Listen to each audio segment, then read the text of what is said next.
Hello everyone, welcome back to Logical civilian.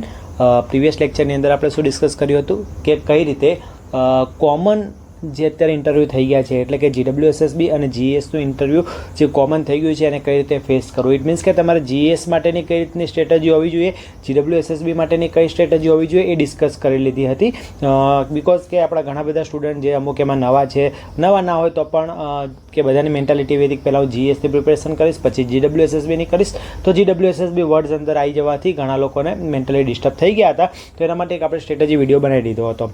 હવે આપણે આગળ જે સિરીઝ ચાલુ હતી એને આપણે કન્ટિન્યુ કરીએ કે જેની અંદર આપણે ઇન્ફ્રાસ્ટ્રક્ચર પ્રોજેક્ટ અથવા તો સ્કીમ રિલેટેડ આપણે ટોપિક સ્ટાર્ટ કર્યા હતા. એમાંનો જ એક અગત્યનો topic that is a drip project.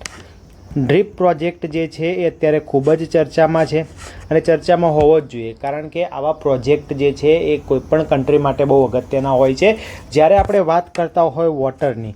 કારણ કે વોટર એ અત્યારે સૌથી પહેલી એક બેઝિક નીડ છે. વોટર વગર કોઈને ના ચાલે, પાણી વગર કોઈને ના ચાલે. વાત કરી લો તમે કોઈ પણ જગ્યાની, ચલો ડ્રિંકિંગ વગર તો તમને બી ખબર છે કે ના ચાલે. ડ્રિંકિંગ સિવાય પણ કે ભાઈ ઇરિગેશન, તો ઇરિગેશન વગર ઇરિગેશન માટે પણ પાણી જોઈએ. ત્યારબાદ ઇન્ડસ્ટ્રી, તો ઇન્ડસ્ટ્રીની અંદર પણ પાણી જોઈએ.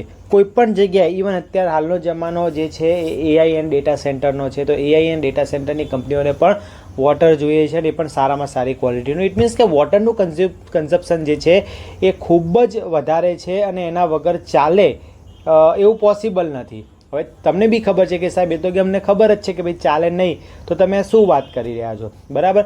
હા, તો ચાલે નહીં એવું કેમ કહેવું પડે છે મારે? કારણ કે આપણી પાસે વોટર જે નેચરલી અવેલેબલ છે એ ખૂબ ઓછું છે. ઇટ મીન્સ કે આપણે એને આર્ટિફિશિયલી રિઝર્વોયર બનાવીને આપણે એને વધારે સ્ટોર કર્યું છે, એ રીતે આપણી પાસે પાણીનો જથ્થો વધે છે. જ્યારે આપણે વાત કરતા હોય ઇન્ડિયા જેવી કન્ટ્રી, ગુજરાત જેવા સ્ટેટની, ઇટ મીન્સ કે અહીંયા જે આપણે આર્ટિફિશિયલ રિઝર્વોયર જે બનાવવા માટે ઉપયોગી છે એ ડેમ્સ રિલેટેડ આ પ્રોજેક્ટ છે, બરાબર. 2012ની અંદર આ સ્કીમ જે છે લોન્ચ કરવામાં આવે છે, જેનું નામ છે ડ્રીપ, એટલે કે dam rehabilitation and improvement project, બરાબર. તો આ જે પ્રોજેક્ટ છે એને નામમાં જ તમને ખબર છે કે ભાઈ ડેમને સ્ટ્રેન્થનિંગ આપવાનું છે, બરાબર. એને રિહેબિલિટેટ કરવાના છે. રિહેબિલિટેટ કરીને એને શું કરવાનું છે? ઇમ્પ્રૂવ કરવાનો છે, બરાબર. શું કરવાનું છે? ઇમ્પ્રૂવ કરવાનો છે, બરાબર. જો આપણે વાત કરતા હોય કે આ પ્રોજેક્ટની, તો કે આ પ્રોજેક્ટ કેમ ચર્ચામાં છે અને કેમ જરૂરી છે, બરાબર. જસ્ટ એક સેકન્ડ.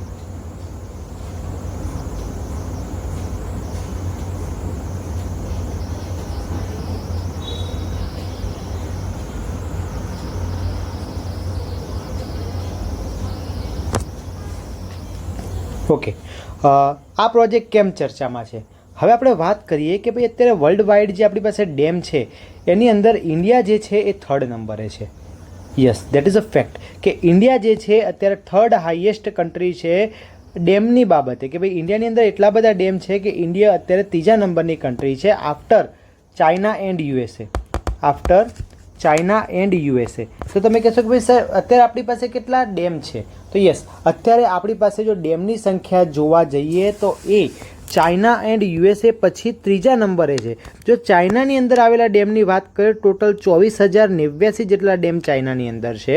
ત્યારબાદ USAની અંદર 10,158 અને ત્યારબાદ 3જા નંબરે આવે છે ઇન્ડિયા, જેની પાસે 6,545 ડેમ જે છે એ હાલમાં વર્કિંગ કન્ડિશન પ્રમાણે છે. ઇટ મીન્સ કે આખા વર્લ્ડની અંદર આપણી પાસે 3જા નંબરનું ડેમ નેટવર્ક અથવા તો ડેમની સંખ્યામાં 3જા નંબરીએ છીએ. પરંતુ તકલીફ અહીંયા એક એવી છે કે આપણી પાસે જે પણ ડેમ છે એમાંથી 80% ડેમ જેની એજ 25 વર્ષ કરતાં વધુ છે. જેની એજ કેવી છે? 25 વર્ષ કરતાં વધુ છે. હવે આપણું જે તમે કીધું એક કે ભાઈ ડેમ જે છે એ શેના માટે છે? તો ડેમ જે છે એ મલ્ટીપર્પઝ પ્રોજેક્ટ માટે હોય છે. ડેમ શેના માટે હોય છે? મલ્ટીપર્પઝ પ્રોજેક્ટ માટે. મલ્ટીપર્પઝ પ્રોજેક્ટની અંદર ડ્રિંકિંગ આવી જાય, ઇરિગેશન આવી જાય, ઇન્ડસ્ટ્રીયલ સપ્લાય આવી જાય, બરાબર. તો આ બધા જ યુઝમાં જો પાણીનો ઉપયોગ થતો હોય, ડેમના પાણીનો ઉપયોગ થતો હોય, તો ડેમની સેફટી પણ બહુ અગત્યની છે. હવે થાય છે કેવું કે આ બધા ડેમમાંથી જે આપણી પાસે, વિચારો કે ટોટલ આટલા ડેમ છે, અંડર કન્સ્ટ્રક્શન સાથે અલગ ડેટા છે, એ આપણે થોડી વારમાં ચર્ચા કરીએ. પરંતુ હાલ આટલા ડેમ છે જેની અંદર 80% ડેમ જે છે એ કેવા છે? 25 વર્ષ કરતાં વધુ એજના, એટલે કે 25 વર્ષ તો એને થઈ જ ગયા છે, એનાથી જૂના છે. ઇટ મીન્સ કે એને કન્સ્ટ્રક્શન થયા ને 25 વર્ષ કરતાં વધુ સમય થઈ ગયો છે. આ આંકડો છે 25 વર્ષનો. એમાં અમુક ડેમ એવા છે જે 100 વર્ષ કરતાં પણ વધુ છે. અમુક ડેમ એવા છે જે 50થી લઈને 100 વર્ષની એજના છે. બરાબર. હવે સિમ્પલ વસ્તુ છે કે જેમ જેમ ડેમની એજ વધે એમ ડેમની સ્ટ્રેન્થ ઉપર કમેન્ટ કરો તો શું થાય? ઓબ્વિયસલી કે ડેમની સ્ટ્રેન્થ જે છે એ ઘટવાની છે.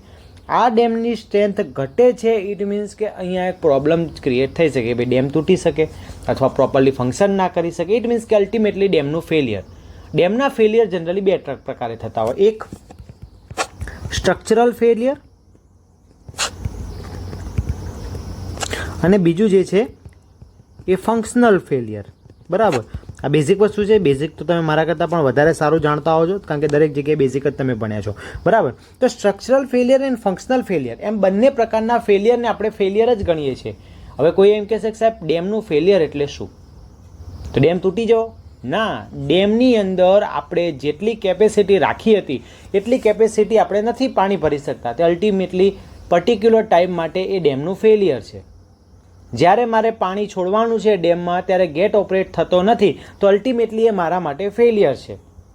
ઇટ મીન્સ કે આપણી પાસે નંબર ઓફ એવા રીઝન હોઈ શકે જેની અંદર ડેમ ફેલ થાય. ડેમ તૂટવો એ જે ફેલિયર નથી. ઇટ મીન્સ કે ડેમના ફેલિયરના ક્રાઇટેરિયા બે ટાઈપના હોય છે, એક સ્ટ્રક્ચરલ ફેલિયર અને ફંક્શનલ ફેલિયર. હવે સ્ટ્રક્ચરલ ફેલિયર જે છે એ એજ સાથે થાય. ફંક્શનલ ફેલિયર કોઈ પણ સમયે થઈ શકે છે. બરાબર. હવે જો આપણા બધા જ ડેમની એજ જે છે એ 25 વર્ષ કરતાં વધારે છે, 25 વર્ષ કરતાં વધારે છે, ઇટ મીન્સ કે અહીંયા બે ટાઈપના પ્રોબ્લેમ આવી શકે. એક સ્ટ્રક્ચરલી પ્રોબ્લેમ આવી શકે એન્ડ બીજું હાઇડ્રોલોજિકલી પ્રોબ્લેમ આવી શકે. હવે તમે એમ કહેશો કે સાહેબ હાઇડ્રોલોજિકલી પ્રોબ્લેમ કેમ? કારણ કે ઇકોસિસ્ટમ જે છે એ ડ્રાસ્ટિકલી ચેન્જ થાય છે. પહેલાં જે જગ્યાએ વરસાદ પડતો હતો એ જગ્યાએ અત્યારે વરસાદ ઓછો થઈ ગયો છે કમ્પેરેટિવલી, અને જે જગ્યાએ વરસાદ જ નહોતો ત્યાં અત્યારે તમને ચોમાસાના સ્ટાર્ટિંગના સિઝનમાં પણ આપણને પૂર જોવા મળ્યા. તો હવે તમે જ મને કહો કે શું આપણે એ રીતે કન્સિડરેશનમાં લઈને આપણે ડેમ ડિઝાઇન કર્યા હશે?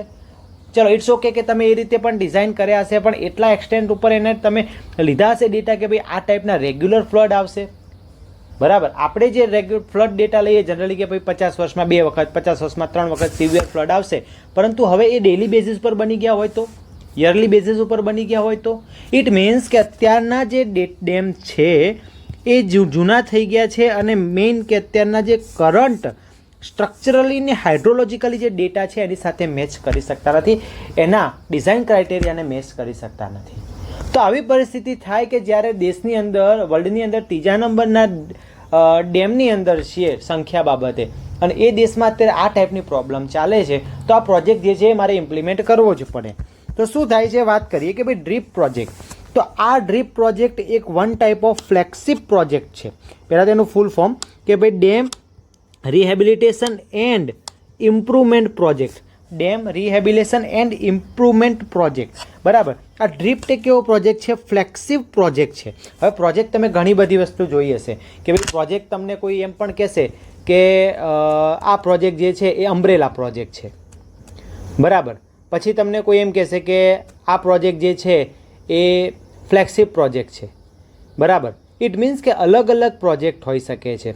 અલગ અલગ પ્રોજેક્ટ જે છે એના અલગ અલગ મિનિંગ નીકળતા હોય. તો વાત કરીએ સૌથી પહેલો પ્રશ્ન કે સૌથી પહેલાં મારે દરેકે દરેક વર્ડ સમજાવવા પડે, બિકોઝ કે અહીંયાથી તમને કોઈ પણ પ્રશ્ન પૂછી શકે કે ફ્લેગશિપ પ્રોજેક્ટ શું છે.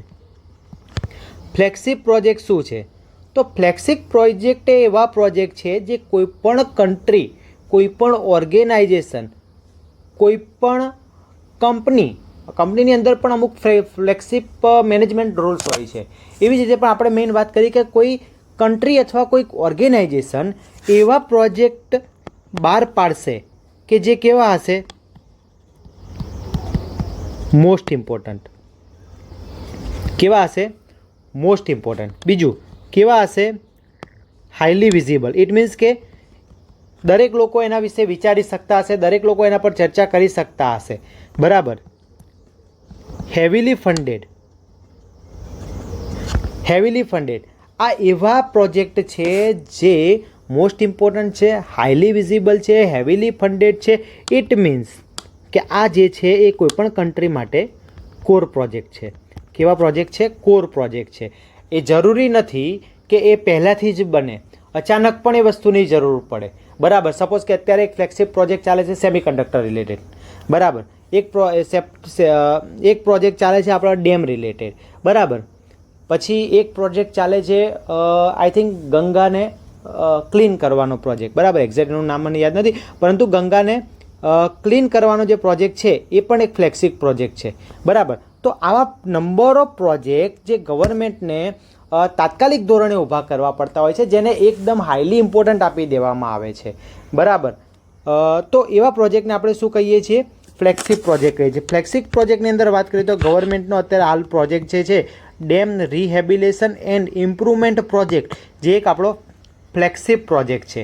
ત્યારબાદ Mumbai Ahmedabad high speed rail corridor, એ આપણો એક ફ્લેગશિપ પ્રોજેક્ટ છે. પીએમ ગતિ શક્તિ, તો એ પણ એક ફ્લેગશિપ પ્રોજેક્ટ છે. ઇટ મીન્સ કે આવા જે પ્રોજેક્ટ હોય છે જેને આપણે ફ્લેગશિપ પ્રોજેક્ટના અંતર્ગત કરીએ છીએ, કે જે તાત્કાલિક ધોરણે કરવામાં આવતા હોય ને એની ખાસ એવી જરૂરિયાત ઊભી થઈ જતી હોય છે. બરાબર.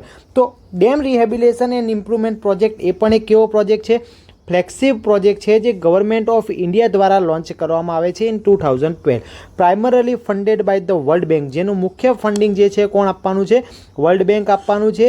અને એનું કામ જે છે એ design to improve the safety, structural integrity and operational performance of selected existing large dam across the country. દરેક ડેમ ઉપર આ જે સિસ્ટમ છે એ લાગુ કરવાની નથી. ટોટલ જે આપણા ડેમ છે એની અંદર જેને સેફ્ટીની રિક્વાયરમેન્ટ છે, સ્ટ્રક્ચરલ ઇન્ટિગ્રિટી રિક્વાયરમેન્ટ છે, અથવા એને ઓપરેશનલ પરફોર્મન્સ જે છે સુધારવાનું છે, તો એને શું કરવામાં આવશે? સિલેક્ટ કરવામાં આવશે અને એ પ્રોજેક્ટને આ અંતર્ગત જે છે એ ઇમ્પ્રુવમેન્ટ કરવામાં આવશે.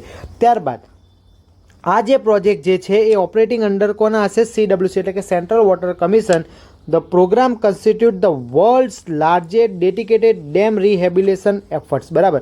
આ પ્રોજેક્ટ જે છે એ અત્યારે સ્ટુડન્ટને ખબર નથી.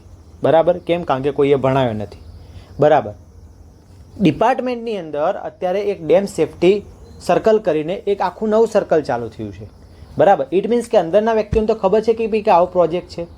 બરાબર. જૂના વિદ્યાર્થીઓ હશે તો એને બી કદાચ ક્યાંક જોયું હશે, પણ નવા વિદ્યાર્થીઓને તેમ લાગે. મેં પૂછ્યું ઘણા વિદ્યાર્થીઓને ડ્રીપ પ્રોજેક્ટ વિશે જાણો છો? એટલે સરસ કે છોકરાઓ તરત જવાબ આપે કે આ સાહેબ કહે તો કે ભાઈ હાઈલી ડ્યુટીવાળી ઇરિગેશન મેથડ છે. બરાબર. ઇટ મીન્સ કે તમે પણ સમજી શકો છો કે ઘણા બધા વિદ્યાર્થીઓને આના વિશે ખબર નથી હોતી. અને બિકોઝ ના જ ખબર હોય, કારણ કે તમે ક્યાંય ભણ્યા નથી, તો તમને કોઈ ભણાવતું નથી, તો તમે જાતે પણ સર્ચ કરતા નથી. બરાબર. તો આ એક એવો પ્રોજેક્ટ છે કે જે વર્લ્ડનો લાસ્ટ ઓનલી ડેડિકેટેડ પ્રોજેક્ટ છે જે ડેમને રિહેબિલિટેશન કરશે. બરાબર. હવે આ જ પ્રોજેક્ટ તમે જોજો ગમે ત્યારે પ્રિલિમમાં આવી જશે. હું જે કહું છું એ કુદરતી પૂછાઈ જાય છે. બરાબર. કારણ કે હવે ગુજરાતની અંદર અત્યારે જે ફેઝ ચાલે છે એની અંદર ગુજરાતના ડેમ પણ લઈ લેવામાં આવ્યા છે, 6 જેટલા ડેમ. બરાબર. તો હવે સ્વાભાવિક છે કે ગુજરાતના પેપરમાં પણ આ પ્રશ્ન આવશે. અત્યાર સુધી નહોતો આવતો, કારણ કે ફેઝ 1માં ગુજરાતનો એક પણ ડેમ નહોતો. બરાબર. તો આ જે પ્રોજેક્ટ જે છે એ કોના દ્વારા ઓપરેટ કરવામાં આવશે? CWC દ્વારા. અને CWC દ્વારા ઓપરેટ કરવામાં આવનારો વર્લ્ડનો લાર્જેસ્ટ ડેડિકેટેડ ડેમ રિહેબિલિટેશન એફર્ટ્સવાળો પ્રોજેક્ટ છે. આના અંદર મેઇનલી 4 પિલર જોવા મળે છે, કે જેની અંદર એક આપણે સ્ટ્રક્ચરલ રિહેબિલિટેશન કરવાનું છે, ઇન્સ્ટિટ્યુશનલ સ્ટ્રેન્થનિંગ કરવાનું છે, ઇન્ફોર્મેશન રિલેટેડ સ્ટ્રેન્થનિંગ કરવાનું છે, એન્ડ આઇડેન્ટિકલ રેવન્યુ જનરેશન કરવાનો આપણે પ્રયત્ન કરવાનો છે. ત્યારબાદ નોન સ્ટ્રક્ચરલ સેફ્ટી મેઝરમેન્ટ, એટલે કે એની અંદર emergency action plan, EAPs and EWS. ગયા વખતે છોકરાઓના પ્રશ્ન પૂછી લીધો, GWSSBમાં પણ પૂછ્યો, GESમાં પણ પૂછ્યો, GWSSB 1-2માં પણ પૂછ્યો. કારણ કે દરેક ડિપાર્ટમેન્ટ ઇમરજન્સી એક્શન પ્લાન તૈયાર કરતો હોય, દરેક ડિપાર્ટમેન્ટ અર્લી વોર્નિંગ સિસ્ટમ તૈયાર કરતા હોય. ઇટ મીન્સ કે આ વર્ડ તમને ગમે ત્યારે પૂછી લેશે. બરાબર. તો આ પ્રોજેક્ટ, આ લેક્ચરની અંદર હું ખાલી આ પ્રોજેક્ટ વિશે નહીં, ઓછામાં ઓછા 50 તમને PYQ અલગ અલગ વિદ્યાર્થીને પૂછેલા હોય એવા હું તમને ક્લિયર કરાવડાવી દઈશ. બરાબર. જે તમે વિચાર્યું નહીં હોય ને તમને આવી જશે ને તમને અત્યારે આ લેક્ચર યાદ આવશે કે આ સાહેબે આ વસ્તુ કરાવડાવી હતી. બરાબર. તો EAP એટલે કે emergency action plan. Emergency action પ્લાનને પહેલાં આપણે સ્મોલ સ્કેલ ઉપર વિચારીએ. સ્મોલ સ્કેલ ઉપર જો આપણે વિચારવું હોય તો કે ભાઈ કોઈ જગ્યાએ આપણે મોન્સૂન આવે. બરાબર. ઇટ મીન્સ કે ચલો આપણે અત્યારે મોન્સૂનનો સમય ચાલુ થવા જઈ રહ્યો છે, તો એ મોન્સૂનની અંદર એક પ્રી મોન્સૂન એક્ટિવિટી કરવામાં આવશે. આ પ્રી મોન્સૂન એક્ટિવિટી કેમ કરવામાં આવે? કે કઈ કઈ જાતની ઇમરજન્સી આવી શકે છે, આ ઇમરજન્સી માટે આપણે કઈ રીતે તૈયાર રહેવાનું એ દર્શાવતું એક ફોર્મલ ડોક્યુમેન્ટ જેને શું કહેવામાં આવે, ઇમરજન્સી એક્શન પ્લાન તરીકે ઓળખવામાં આવે. ફોર એક્ઝામ્પલ કે કોઈક રિવર છે જેની ઉપર એક ડેમ છે, તો એ ડેમની અંદર અમુક પ્રી મોન્સૂન એક્ટિવિટી કઈ કરવી, બરાબર. એ ડેમની અંદર રૂલ લેવલ નક્કી કરવા, કયા રૂલ લેવલ સુધી આપણે પાણી રાખવું જે તે દિવસે. રૂલ લેવલ શું છે, તો એક એવું પ્રી ડિફાઇન લેવલ છે કે જે ફિક્સ જ હોય છે કે આપણે કયા દિવસે કયા ટાઈમે ડેમમાં કેટલું લેવલ રાખવું, એને રૂલ લેવલ કહેવામાં આવે. તો એ રૂલ લેવલ ડિસાઇડ કરવામાં આવે છે. ત્યારબાદ દરેક ડેમના લેવલ પ્રમાણે અથવા તો જે તે ગેજ સાઇટના લેવલ પ્રમાણે અમુક ઇનન્ડેશન મેપ ડિસાઇડ કરવામાં આવે છે, બરાબર. તો આ બધાનું જે એક ફોર્મલ ડોક્યુમેન્ટ જે છે જેને શું કહેવામાં આવે છે, ઇમરજન્સી એક્શન પ્લાન. તો આ નોન સ્ટ્રક્ચરલ સેફ્ટી ફ્રેમવર્કની અંદર એનો સમાવેશ કરવામાં આવે છે. તો ડ્રીપ પ્રોજેક્ટની અંદર પણ કંઈક આ રીતનું છે. પણ આ મેં એક્ઝામ્પલ આપ્યું સ્મોલ સ્કેલમાં છે. હવે હું જો લાર્જ સ્કેલમાં વિચારું તો લાર્જ સ્કેલની અંદર કે પર્ટિક્યુલર આખો ડેમ લઈ લો, એ ડેમનું ભવિષ્ય કેવું છે, એ ડેમમાં કયા પ્રોબ્લેમ આવી શકે છે, એ પ્રોબ્લેમના નિવારણ માટે શું કરવાનું છે. તો એ ડેમને જે આપણે ઇમરજન્સી બચવા માટે જે આપણે ફોર્મલ ડોક્યુમેન્ટ ક્રિએટ કરીશું, એ ફોર્મલ ડોક્યુમેન્ટને એ જે તે ડેમનો ઇમરજન્સી એક્શન પ્લાન તરીકે ઓળખવામાં આવશે. ત્યારબાદ વાત કરીએ આપણે EWS. EWS એટલે કે અર્લી વોર્નિંગ સિસ્ટમ. હવે શું થાય છે કે ભાઈ કોઈ પણ ડેમ કે જે આવી કેટેગરીમાં સમાવેશ થઈ ગયો છે કે ભાઈ જે હેલ્ધી કન્ડિશનમાં નથી, હેલ્ધી કન્ડિશનમાં નથી, ઇટ મીન્સ કે એની અંદર ગમે ત્યારે કોઈ પણ પ્રકારનું ફેલિયર થઈ શકે છે, કારણ કે આપણા બધા ડેમ કેવા છે, જૂના ડેમ છે, બરાબર. તો એના માટે early warning system, it means કે આપણે સાયરન સિસ્ટમ્સ જે છે એ જનરેટ કરવાની છે. ઇટ મીન્સ કે આપણે કોઈ કમ્યુનિકેશન સિસ્ટમ જનરેટ કરવાની છે કે જેથી આપણે કોઈ પણ જગ્યાએ ઇમરજન્સીની કન્ડિશન આવે તો એ ઇમરજન્સી કન્ડિશન માટે આપણે પહેલાંથી લોકોને પ્રિપેર કરાવી શકીએ. તો એવી સિસ્ટમને અહીંયા શું નામ આપી દીધું છે, EWS, that is early warning system. આ EWS જે છે એ પણ આપણા EAPનો જ એક પાર્ટ છે. તમે EAPનું કોઈ ડોક્યુમેન્ટ વાંચશો તો એની અંદર તમને EWSની પણ તમને માહિતી બધી મળી રહેશે, બરાબર.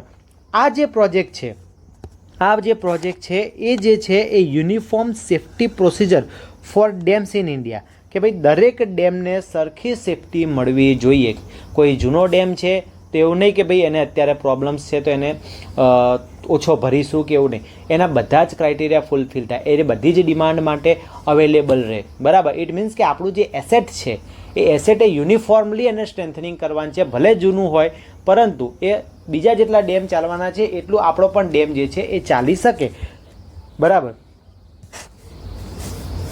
વાત કરીએ તો આપણે કે ભારત અત્યારે લાર્જ ડેમની સંખ્યામાં વર્લ્ડમાં ત્રીજા નંબરે છે. તો સૌથી પહેલા નંબરે કોણ હતું, તો સૌથી પહેલા નંબરે હતું ફર્સ્ટ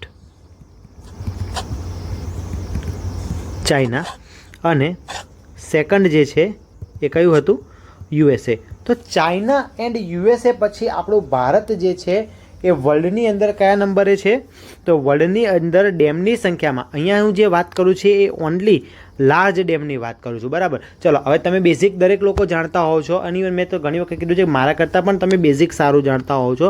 તો તમે મને એમ કહો કે what is large dam, large ડેમની વ્યાખ્યા શું, બરાબર. ત્યારબાદ ફર્સ્ટ જે છે ચાઇના છે જેની અંદર ટોટલ 24,089 ડેમ છે, અને USAની અંદર જે છે એ 10,158 જેટલા ડેમ છે, અને ભારતની અંદર કેટલા છે તો હમણાં તમે ડિટેલમાં જોશો. ત્યારબાદ જાપાન અને ત્યારબાદ કેનેડાનો સમાવેશ થાય છે એમ ટોપ 5 કન્ટ્રી કે જેની અંદર હાઈએસ્ટ ડેમ છે, જેમાં ચાઇના, USA, ઇન્ડિયા, જાપાન અને કેનેડાનો સમાવેશ થાય છે. તમે નહીં માનો કે આ 3 કન્ટ્રી વિશે ઇન્ટરવ્યૂની અંદર પ્રશ્ન પૂછાઈ ગયો છે. એ વસ્તુ અલગ છે કે તમે જે ક્વેશ્ચન બેંકને ફોલો કરો છો એ ક્વેશ્ચન બેંકની અંદર આ પ્રશ્ન નહીં મળે, બરાબર. કારણ કે એના માટે બહુ ડીપ એનાલિસિસ કરવું પડે, એના માટે સ્ટુડન્ટ જોડે હાઈલી કનેક્ટેડ રહેવું પડે કે જેથી એ તરત એનું ઇન્ટરવ્યૂ પતે એટલે તરત તમને પહેલાં ક્વેશ્ચન મૂકે, બરાબર. હા, તો ભારત અત્યારે જે છે એ લાર્જ ડેમની સંખ્યામાં, જોજો વર્ડ યુઝ કર્યો છે લાર્જ ડેમ, તો જેને આ વર્ડની ડેફિનેશન આવડે છે એ હાલ જ વિડીયો પોઝ કરશે અને કોમેન્ટ કરશે નીચે, બરાબર. તો વર્લ્ડની અંદર ત્રીજા નંબરે ડેમ છે. તો હાલમાં ભારતમાં કુલ 66-28 જેટલા ડેમ છે, નોટ કરીને રાખજો, પૂછાયેલો પ્રશ્ન છે. ભારતમાં હાલમાં ટોટલ 66-28 ડેમ છે, જેની અંદર operation and construction stage, operational stage and construction stage બંનેનો સમાવેશ કરી દીધો છે. તો ટોટલ જો આપણે વાત કરતા હોય ઓપરેશનલ ડેમની, તો હાલ જે આપણે વાત કરી કે 6445 કે 6545 જેટલા ઓપરેશનલ ડેમ છે અને 83 એ અંડર કન્સ્ટ્રક્શન સ્ટેજ છે. અંડર કન્સ્ટ્રક્શન સ્ટેજ છે એમ મળીને ટોટલ 6628 એટલે કે 6628 જેટલા ડેમ હાલ ભારતની અંદર છે, જેની અંદર આપણે હાલ ફોકસ કરશું 6545 કે જેટલા આપણી પાસે શું છે ઓપરેશનલ ડેમ છે. હવે આ જેટલા ડેમ છે ઇટ મીન્સ કે હવે હું જે વાત કરીશ એ 6545 ડેમની વાત કરીશ. આ 6545 ડેમ છે જેની અંદર 26% ડેમ જે છે એ 50 વર્ષથી પણ વધુ જૂના છે. 50 વર્ષથી પણ વધુ જૂના છે. 50 વર્ષથી વધુ જૂનાની અંદર 1681 ડેમનો સમાવેશ થાય છે. ઇટ મીન્સ કે તમે વિચારો કે નિયરલી 1681 જેટલા ડેમ 1681 જેટલા ડેમ જે છે એ 50 વર્ષથી પણ વધુ જૂના છે અને એમાંનો 291 ડેમ જે છે એ 100 વર્ષ કરતાં પણ વધુ જૂનો છે. ને એમાં આપણા તમિલનાડુની અંદર આવેલો કલ્લનાઈ ડેમ એ વર્લ્ડનો આઈ થિંક 2000 વર્ષ જૂનો ડેમ જે છે. બરાબર. તો ટોટલ જે 26% ડેમ છે એમાંથી જે છે 291 જેટલા ડેમ એ 100 વર્ષ જૂના ડેમ છે. હવે તમે જ મને કહો કે 100 વર્ષ જૂના ડેમ હોય તો એની અંદર અત્યારે ઘણા બધા પ્રોબ્લેમ આવી શક્યા હોય. 50 થી 100 વર્ષ જૂના ડેમ હોય એની અંદર પણ ઘણા પ્રોબ્લેમ આવી શકે. ઇવન લેટેસ્ટ કન્સ્ટ્રક્ટેડ ડેમ અથવા બ્રિજની અંદર જો પ્રોબ્લેમ આવી શકતા હોય તો આ ડેમ્સ તો 100 વર્ષ કરતાં જૂના છે. ઇટ મીન્સ કે ટોટલ જેટલા ડેમ છે એમાંથી 26% જે ડેમ છે મારા પાસે 50 વર્ષથી પણ વધુ કેવા છે જૂના છે. બરાબર. હવે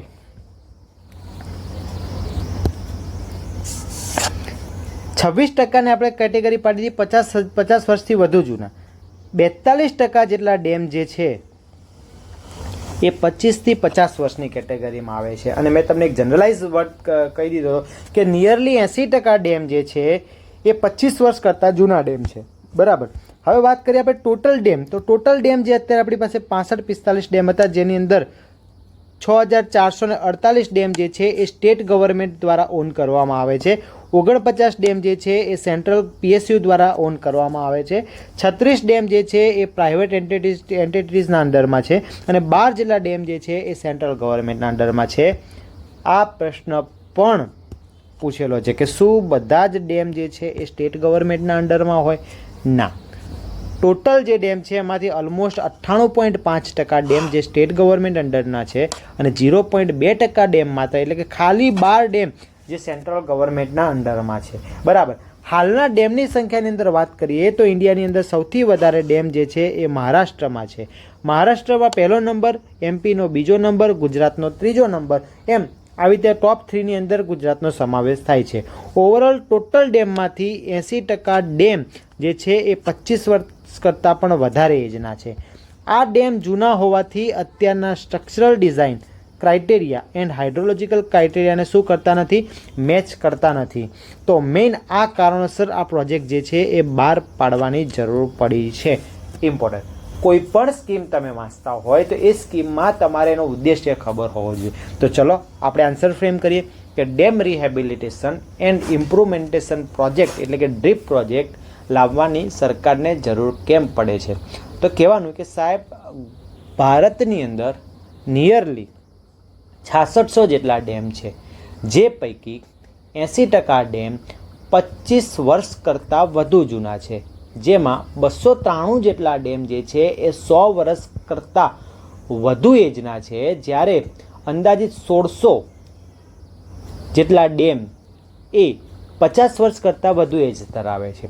ઇટ મીન્સ કે ડેમ્સ આપણી પાસે નંબર ઓફ છે પરંતુ એની અંદર 25 વર્ષ કરતાં વધુ એજ ધરાવતા અથવા તો 50 વર્ષ કરતાં વધુ એજ ધરાવતા ડેમની સંખ્યા આપણી પાસે ખૂબ જ વધારે છે, જેથી એ અત્યારના structural design criteria and hydrologic design ક્રાઇટેરિયાને મેચ કરતા નથી, જેના કારણે એની સેફટીની અંદર અત્યારે પ્રોબ્લેમ આવે છે, એના ફંક્શનલ ક્રાઇટેરિયાની અંદર પ્રોબ્લેમ આવે છે. તો એ સેફટીને એન્હાન્સ કરવા માટે, એ સેફટીને વધારવા માટે, જેથી આપણે એ ડેમની ફંક્શનલ લાઈફ જે છે એ વધારી શકીએ, એ હેતુથી આપણે dam rehabilitation and improvement project જે છે એ લોન્ચ કરેલો છે, બરાબર. હવે આ ડેમ પ્રોજેક્ટ જે છે એ કોણ લોન્ચ કરે છે? તો આ ડેમનો જે પ્રોજેક્ટ છે એ CWC જે છે એ લોન્ચ કરે છે. CWC એટલે કે સેન્ટ્રલ વોટર કમિશન જે છે એ લોન્ચ કરે છે. તમારે દરેક વ્યક્તિને પૂછાયેલો પ્રશ્ન છે કે સેન્ટ્રલ વોટર કમિશનનું હેડક્વાર્ટર કઈ જગ્યાએ આવેલું છે? તો સેન્ટ્રલ વોટર કમિશનનું હેડક્વાર્ટર કઈ જગ્યાએ આવ્યું છે તમારે કમેન્ટ કરવાનું છે. કમેન્ટ એટલા માટે કરાવડાવું છે કે તમે એક વખત લખી દેશો પછી જિંદગીભર નહીં ભૂલો, બરાબર. તો મેઇન બોડી જે છે સેન્ટ્રલ વોટર કમિશન છે. સેન્ટ્રલ વોટર કમિશનની અંદર NCDS આવે છે. આ NCDSનો મતલબ છે national committee on dam safety.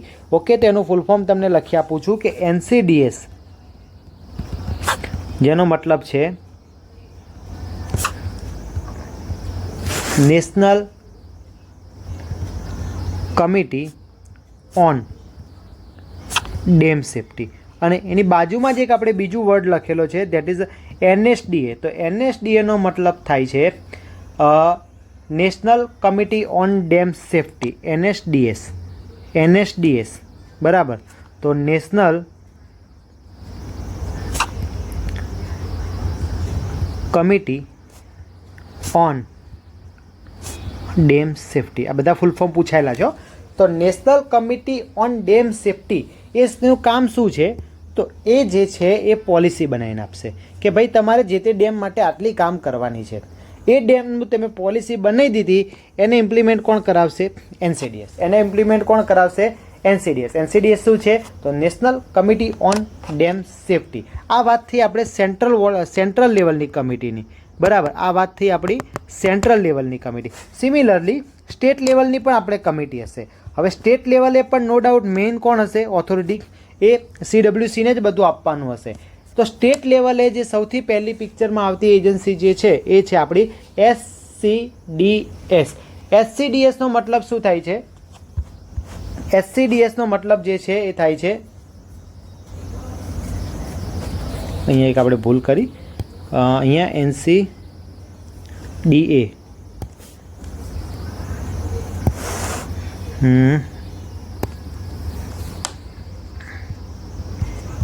અહીંયા જે હતું આપણું NCDA હતું. અને NCDAનો મતલબ થાય છે national dam safety authority. National dam safety authority. અહીંયા બે વખત લખાઈ ગયું ભૂલથી.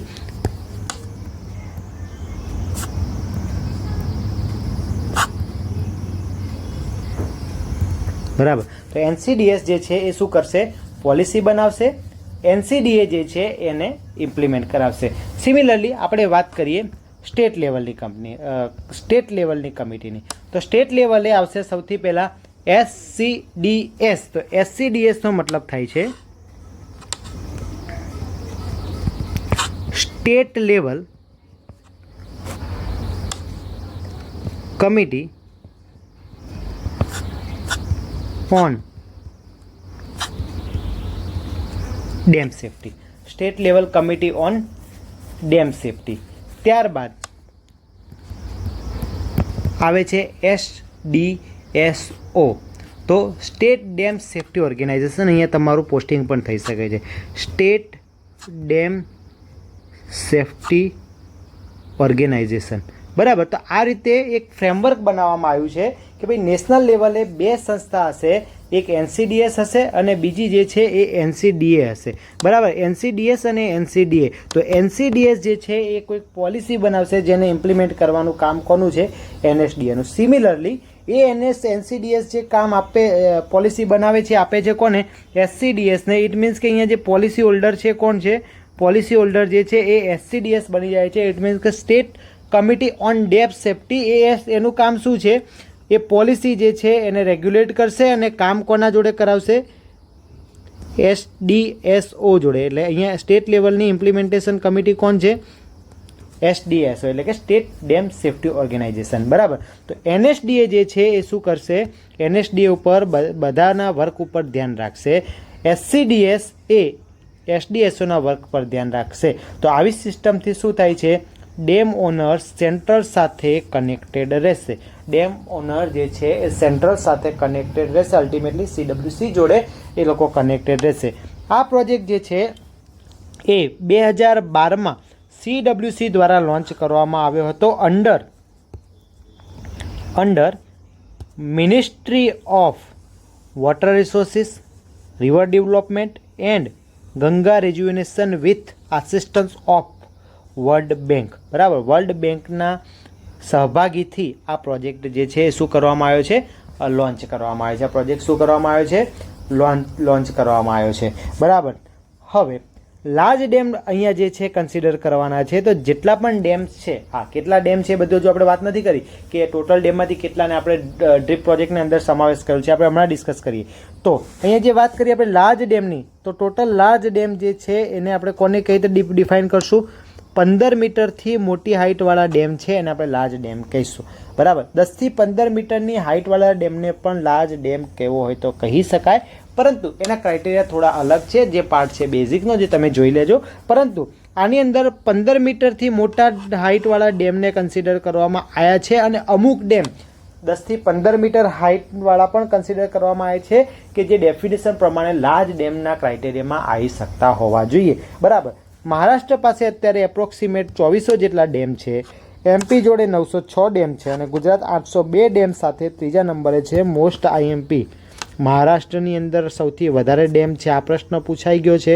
ગુજરાતનો ક્રમ 3rd નંબરે છે, વર્લ્ડની અંદર ઇન્ડિયા 3rd નંબરે અને ઇન્ડિયાની અંદર ગુજરાત 3rd નંબરે. બરાબર. આટલી વસ્તુ યાદ રાખી લેજો કારણ કે આ પ્રશ્ન જે છે એ પૂછાયેલો છે. બરાબર. તો આ હતો તમારો બેઝિક ફંડામેન્ટલ કે આ પ્રોજેક્ટ જે છે એ કેમ બહાર પાડવામાં આવ્યો. હવે જે છે થોડો ટફ પોર્શન છે. બરાબર. મને સમજાવવામાં પણ ટફ પડશે અને તમને કદાચ, જો કે હું છું એટલે તમને એટલો સમજાવવામાં ટફ નહીં પડે, પરંતુ કદાચ મને સમજાવવામાં ટફ પડે તો તમે એને થોડું રિપીટ કરીને પણ જોઈ શકો છો. કારણ કે આ હતો તમારો બેઝિક પોર્શન કે કેમ ડેમ જે છે એને રિહેબિલિટ કરવાની જરૂર પડી, કેમ ઇન્ડિયાની અંદર ડેમ રિહેબિલિટેશન પ્રોજેક્ટ જે છે એ લાવવો પડે છે. બરાબર. તો 2012ની અંદર ડ્રીપનો ફેઝ 1 લાવવામાં આવે છે. 2021ની અંદર most important dam safety act launch કરવામાં આવે છે અને અત્યારે 2026ની અંદર જે છે એ આપણે અત્યારે ડિજિટલ ઇકોસિસ્ટમ મેચ્યુરેશન તરફ જઈ રહ્યા છે. ઇટ મીન્સ કે તમે જુઓ ક્યાંથી ક્યાં જઈ રહ્યું છે આપણું કન્ટ્રી. કે પહેલાં ડ્રીપ પ્રોજેક્ટ લોન્ચ કરવામાં આવે છે 2021ની અંદર ડેમ સેફ્ટી એક્ટ, ને અત્યારે બધું ડેમને ડિજિટલાઇઝેશન તરફ પણ લઈ જવામાં આવે છે. બરાબર. તો ઇન્ડિયાની સ્ટ્રેટેજી છે કે transition to life cycle management and structural intelligence of dam. અત્યારે ઇન્ડિયા શું કરી રહ્યું છે કે ભાઈ લાઈફ સાયકલનું ટ્રાન્ઝિશન કરો, કે કોઈ ડેમ જે છે હાઈ એજનો થઈ ગયો છે, ઇટ મીન્સ કે એને ફંક્શનલ ના રહે એવું નથી રાખવાનું, એને સ્ટ્રક્ચરલી કોઈ પ્રોબ્લેમ આવે એવું નથી રાખવાનું. ઇટ મીન્સ કે એનું લાઈફ સાયકલને ટ્રાન્ઝિશન કરી રહ્યું છે, જેનું મેનેજમેન્ટ કરીને શું કરવાની છે, એની ડિઝાઇન લાઈફ જે છે એ આપણે ત્યાં સુધી લઈ જઈ શકીએ એ રીતે આપણે એને કામ કરવાનું છે. બરાબર. હવે હાલ આપણે જે 20th સેન્ચુરીની અંદર વાત કરીએ. બરાબર. તો એની અંદર શું છે કે આપણને ખબર છે કે ભાઈ આપણો ફોકસ જે છે એ ડેવલપમેન્ટ ઉપર છે અને એ ડેવલપમેન્ટની અંદર સૌથી ઇમ્પોર્ટન્ટ રોલ કોણ પ્લે કરે છે? તો કહેશે ભાઈ એગ્રીકલ્ચરલ એક્ટિવિટી કરે છે, હાઇડ્રો પાવર એક્ટિવિટી કરે છે, ફ્લડ મોડરેશન એક્ટિવિટી કરે છે. આ બધા જ પાછળ શું જરૂરી છે? તો તમે કહેશો યસ સાહેબ, આ બધા પાછળ જરૂરી છે આપણી પાસે લાર્જ ડેમ. તો એવા લાર્જ ડેમની અંદર સંખ્યામાં આપણે કેટલે પહોંચી ગયા? 6628 જેટલા ડેમ જે છે એ પહોંચી ગયા અને જે અત્યારે કયા નંબરે છે? 3rd global. આમાં ઘણી વસ્તુ રિપીટ થશે કારણ કે મેં જે પહેલાં સમજાવ્યું તમને પણ ખબર છે. પહેલાં હું મારો જે કોન્સેપ્ટ છે સમજાવી રહ્યો છું, પછી આપણી પાસે જે મટીરિયલ હોય છે એને આપણે એક્સપ્લેન કરીએ છીએ. બરાબર. તો આ જે વાત થઈ ગઈ કે ભાઈ આપણે આટલા ગોલ અચીવ કરવાના છે. બરાબર. હવે વાત કરીએ આપણે 21st સેન્ચુરીની. બરાબર. તો એની અંદર શું છે? અહીંયા જુઓ, કેપિટલ એક્સપાન્શન કર્યું અને કન્સ્ટ્રક્શન કરી દીધું. બરાબર. હવે નવા ડેમ કન્સ્ટ્રક્ટ કરી શકે એટલી તમે જ વિચારો લોકેશન. હાલ મારે તમને કહું કે તમે ગુજરાતમાં નવો ડેમ બનાવો, કઈ જગ્યાએ બનાવશો? કોઈ લોકેશન નથી એટલે તો આપણે ત્યાં સમુદ્રમાં જવું પડે છે. બરાબર. બાકી તમે નાના વીઆર બેરેજ બનાવી શકો છો, એટલા બધા હેલ્પફુલ થવાના નથી. બરાબર. તો હવે શું કરવાનું છે કે ભાઈ તમે ઓલરેડી ડેમની પાછળ કેપિટલ એક્સપેન્સ કરી ચૂક્યા છો. બરાબર. કન્સ્ટ્રક્શન કરી ચૂક્યા છો. હવે જે મારો ફોકસ છે that is operational safety and life cycle management. Operational safety and life cycle management મતલબ મારી પાસે જે છે એ સાચવીને બેસી રહેવાનું. બરાબર.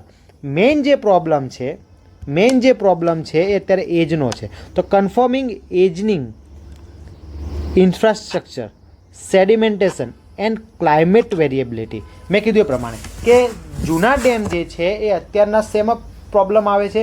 તો કે જૂના ડેમ જે છે એ અત્યારના લેટેસ્ટ હાઇડ્રોલોજિક ડેટા અને સ્ટ્રક્ચરલ ક્રાઇટેરિયાને ફૂલફિલ નથી કરતા. સ્ટ્રક્ચરલી ક્રાઇટેરિયા કેમ ફૂલફિલ નથી કરી શકતા? Due to this age, due to infrastructure weakness. ત્યારબાદ ફંક્શનલી કેમ પ્રોબ્લેમ આવે છે? તો એક તેની અંદર સેડિમેન્ટેશનના પ્રોબ્લેમ આવે છે. બીજું, ક્લાઇમેટ વેરિએબિલિટી અત્યારે ખૂબ જ વધી ગઈ છે. તો હવે એનો આપણે રિસ્પોન્સ કઈ રીતે આપવાનો છે?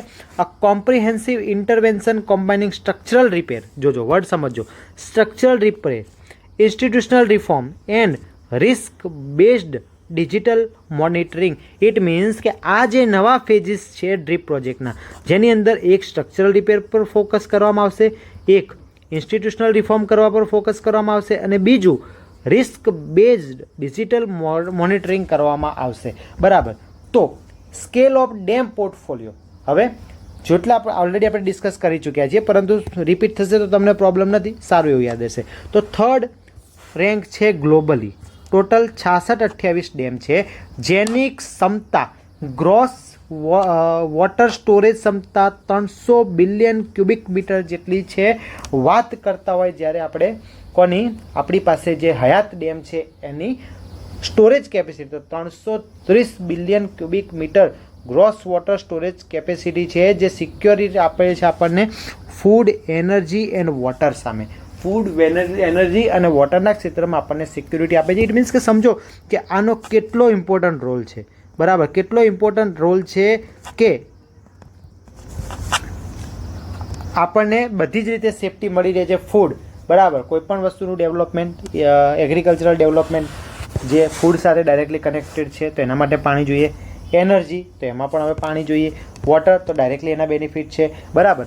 હવે આ જે આપણે વાત કરીએ તો એની અંદર ટોટલ 98.5% સ્ટેટ ગવર્મેન્ટ આ બધી જ વાત કરી ચૂકી છે. બરાબર. તો અહીંયા તમારે આને નોટ કરીને આપી દીધું. હવે સમય સાથે શું પ્રોબ્લેમ આવે છે એની આપણે વાત કરી. તો આ આપણો એક ડેમ છે જેની અંદર તમને દેખાઈ શકે છે કે આપણી ડેમની ઓરિજિનલ બોડી છે. પહેલા ડેમની કેપેસિટી કેટલી હતી? બરાબર. બિફોર. અને હવે ઇટ મીન્સ કે પ્રેઝન્ટ અથવા આફ્ટર, તમે જે લખો એ. કેમ? જુઓ, ડેમના વિસિનિટી, ડેમની નજીકમાં સેડિમેન્ટેશન પ્રોબ્લેમ્સ જે છે એ ક્રિએટ થઈ ચૂક્યા છે. ઇટ મીન્સ કે આપણી ઓરિજિનલ કેપેસિટી જે છે ડેમની કેવી થઈ ગઈ છે? ઘટી ગઈ છે. તો એક ફંક્શનલ પ્રોબ્લેમ્સ જે છે એ આપણો ડેમનો ફંક્શન શું હતો કે ભાઈ તમે XYZ ક્યુબિક, બિલિયન ક્યુબિક કે મિલિયન ક્યુબિક મીટર શું કરો? વોટરને સ્ટોર કરો. મેં મારો એક ડેમ બનાવ્યો હતો અથવા કોઈ એક સ્ટ્રક્ચર બનાવ્યું હતું કે 100 યુનિટ વોટર સ્ટોર કરશે, પરંતુ હાલની પરિસ્થિતિ કેવી થઈ ગઈ છે? એ 70 યુનિટ જ વોટર સ્ટોર કરશે. પછી કેટલું કરશે? 50 યુનિટ. ઇટ મીન્સ કે અહીંયા હું મારા ફંક્શન સાથે ફૂલફિલ કરી શકતો નથી. ઇટ મીન્સ કે આ ફંક્શનલ પ્રોબ્લેમ જોવા મળ્યો. બરાબર. પછી આ જે ડેમ દેખાય છે એ ડેમ કોઈક ને કોઈક રીતે વીક થઈ ગયો હશે. બરાબર. તો અહીંયા જો તમે એક એજિંગ કર્વ આપણે પ્રોવાઈડ કર્યો છે કે આપણી પાસે જેટલા પણ ડેમ છે એના પર્સન્ટેજ 0 થી 25 વર્ષ, એટલે કે ફ્રેશ ડેમ આપણી પાસે કેટલા છે? હવે તમને આ ફ્રેશ ડેમ એવો ઓફિશિયલ વર્ડ નહીં જોવા મળે કે હા, તો મેં વાપર્યો છે. ફ્રેશ ડેમ આપણી પાસે ઓનલી 20% કરતાં પણ ઓછા છે. 25 થી 50માં તમે જુઓ ઓલમોસ્ટ 42%. બરાબર. અને 26% જે છે એ કેટલા છે? ઓવર 50 યર્સ ઓલ્ડ છે. હવે અહીંયા આને જો આપણે અહીંયા રેડ કલરથી માર્ક કરી આપ્યું છે. કેમ રેડ? કારણ કે એ અત્યારે આપણો ટોપિક ઓફ ફોકસ છે. અત્યારે આપણે એને ચર્ચામાં રહેલો ટોપિક છે. બરાબર. તો અહીંયા મેં તમને બધા ડેટા કરી દીધા છે, હું રિપીટ નથી કરતો. તો આ રીતની કંઈક અત્યારે પ્રોબ્લેમ છે. હવે પ્રોબ્લેમ શું થાય છે? તો સ્ટોરેજ ડ્રેન. તો સ્ટોરેજ 19% ઘટી ગયું છે. બરાબર. એન્યુઅલ એટ્રિશન જે છે 0.74% જેટલું થઈ રહ્યું છે. બરાબર. તો average gross storage capacity loss to sedimentation. તો સેડિમેન્ટેશનના કારણે 19% જેટલી કેપેસિટી આપણે લોસ કરી રહ્યા છીએ, જેનો સર્વે કરવામાં આવ્યો હતો કોના દ્વારા? CWC દ્વારા, અને એને 439 રિઝર્વોયરને સર્વેની અંદર ઇન્ક્લુડ કર્યા હતા. બરાબર. તો એ 439 રિઝર્વોયરની અંદર આપણે જોયું કે ઓલમોસ્ટ સેડિમેન્ટેશનના કારણે એવરેજ વર્ડ યુઝ કર્યો છે. એવરેજ 19% જેટલી સ્ટોરેજ જે છે એ શું કર્યું છે? આપણે લોસ કર્યું છે. બરાબર. એન્યુઅલ સ્ટોરેજની અંદર લોસ જોવા મળે છે. એન્યુઅલી કેટલો? 0.74%. અને MCM ડેટા એટલે કે મિલિયન ક્યુબિક મીટરમાં તો ultimately 1.81 MCM million cubic meter annual loss જોવા મળે છે આપણને રિઝર્વોયરમાંથી. બરાબર. હવે વાત કરીએ, હવે આટલા પ્રોબ્લેમ્સ હતા જેના કારણે આપણે શું કરવું પડે? ડ્રીપ પ્રોજેક્ટ લાવવા પડે, જેના 3 મેઇન પિલર છે. એક છે પ્રોગ્રામેટિક ઇનિશિયેટિવ. આ પ્રોગ્રામેટિક ઇનિશિયેટિવ જ જે છે એનો મતલબ છે આપણો ડ્રીપ પ્રોજેક્ટ, એટલે કે dam rehabilitation and improvement project, જેનું ફંક્શન શું છે? તો કે direct financially intervention, structural repair, modernisation of spillway, gate, or we can say that dam bodies. બરાબર. તો આ એક પહેલો પિલર છે આ ડેમ પ્રોજેક્ટનો. ત્યારબાદ બીજો પિલર જે છે એ that is a legislative mandate. Legislative mandate means કે આ જે તમે કામ કર્યું છે, બરાબર, તો એની પાછળ કોઈક પર્ટિક્યુલર એક્ટ હોવા જોઈએ, એની પાછળ કોઈક પર્ટિક્યુલર રૂલ્સ હોવા જોઈએ. બરાબર. તો એ રૂલ્સ જે છે એનું કામ કોણ કરે છે? ડેમ સેફ્ટી એક્ટ, જે 2021ની અંદર લોન્ચ કરવામાં આવ્યો. બરાબર. તો જે છે એ સ્ટેચ્યુટરી ઓબ્લિગેશન્સ,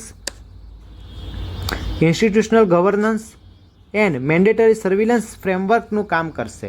અને ત્યારબાદ આવે છે ટેકનોલોજીકલ એન્ડ કેપેસિટી મેચ્યુરેશન. મેં વાત કરી હતી કે ભાઈ 2026થી આપણે 2025 પછી લખીએ અહીંયા, તો 2025 પછી આપણે ટેકનોલોજીકલ મેચ્યુરેશન એન્ડ કેપેસિટી મેચ્યુરેશન ઉપર ફોકસ કરવાનું છે. તો એના અંતર્ગત આપણે શું કરવામાં આવે છે? તો એની અંદર આપણે એક પ્લેટફોર્મ લોન્ચ કરવામાં આવ્યું છે જેનું નામ છે ધર્મા પ્લેટફોર્મ. અને સેન્ટર્સ ઓફ એક્સિલન્સ COE પણ અલગ અલગ જગ્યાએ જનરેટ કરવામાં આવે છે, જે શું કરે છે? Real time digital monitoring, predictive risk screening and specialised engineering training આપવાનું કામ કરે છે. બરાબર. તો ધર્મા પ્રોજેક્ટ અને સેન્ટર ઓફ એક્સિલન્સનું જે કામ છે એ ખાસ જે છે એ તમારે સ્પેશિયલાઇઝ્ડ એન્જિનિયરિંગ ટ્રેનિંગ આપવાનું છે. જોજો બધું ઇમ્પોર્ટન્ટ છે.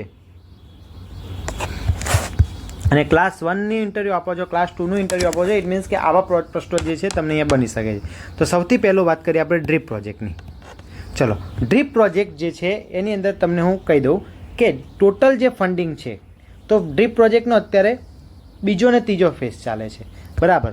પહેલાં જોઈ લઈએ. ઓકે, ફેઝ પાછળ લીધા છે તો અહીંયા આપણે નથી કરવું ડિસ્કશન. તો ટોટલ કમિટમેન્ટ જે છે 10,211 કરોડ જેટલું. તો એ 10,211 કરોડ રૂપિયા એ કોણ આપવાનું છે આપણને આ પ્રોજેક્ટ માટે? વર્લ્ડ બેંક આપવાનું છે. બરાબર. 10,211 એટલે અલ્ટિમેટલી નિયરલી 11,000 કરોડ એવો તમે આંકડો ઘણી જગ્યાએ જોશો તો એ કોણ આપવાનું છે? વર્લ્ડ બેંક આપવાનો છે. બરાબર. ત્યારબાદ 7,000 કરોડ એ કોણ આપવાનું છે? AIIB, જે એક લોન તરીકે આપણને આપશે. બરાબર. આખા પ્રોજેક્ટની અંદર અલ્ટિમેટલી AIIB આવશે, જે 15,214 કરોડ જેટલું આપશે. બરાબર. ઇટ મીન્સ કે આ પ્રોજેક્ટની અંદર ઇનિશિયલી જે પાર્ટનર હતા એ વર્લ્ડ બેંક હતા, ત્યારબાદ AIIB પણ એને જોઈન કરે છે. બરાબર. હવે આપણે વાત કરવાની છે ફેઝ વાઇઝની. તો ફેઝ 2ની અંદર ટોટલ 10,211 કરોડ રૂપિયા જે છે એ આપણને કોણ આપવાનું છે? વર્લ્ડ બેંક આપવાની છે. એ વર્લ્ડ બેંક જે છે એ આપણને પૈસા આપશે. એની અંદર 5,107 કરોડ જે છે આપણે વાપરવાના છે કયા ફેઝમાં? ફેઝ 2ની અંદર. અને ફેઝ 3ની અંદર આપણે વાપરવાના છે 5,104 કરોડ. બરાબર. તો આવી રીતે ટોટલ 10,211 કરોડની લોન જે છે ગવર્મેન્ટને કોણ આપવાનું છે? વર્લ્ડ બેંક આપવાની છે. બરાબર.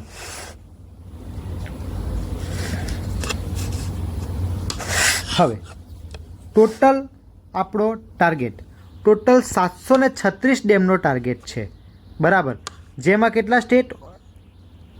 19 સ્ટેટ અને 3 સેન્ટ્રલ એજન્સીસનો સમાવેશ થાય છે કે નેક્સ્ટ 10 વર્ષ માટે આપણે ટાર્ગેટ કરવાના છે.